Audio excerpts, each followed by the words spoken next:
ఈ చంద్రగ్రహణం ఏ రాశుల వారికి మంచి చేస్తుంది, ఏ రాశి వారికి మధ్యమంగా ఉంది, ఏ రాశి వారికి అశుభంగా ఉంది, ఖచ్చితంగా దానము ఇవ్వవలసి వస్తుంది అని అనేది మనం ఇప్పుడు తెలుసుకుందాం. గ్రహణ గోచారంలో మిథున, మీన, వృశ్చిక, తులారాశులకు శుభంగా ఉంది.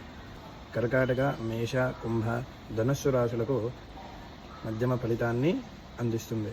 అలాగే సింహ, వృషభ, మకర, కన్యా రాశులకు అశుభం అన్నమాట.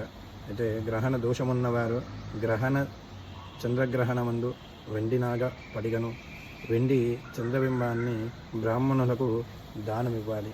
ఆ దానం ఇచ్చే ముందు ఈ శ్లోకాన్ని చదవడం చాలా మంచిది.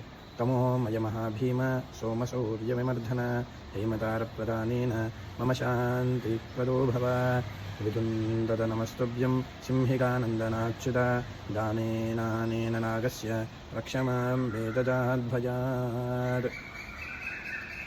తిరిగి సుందరాకాండ పారాయణం ఉదయం 8 గంటలకు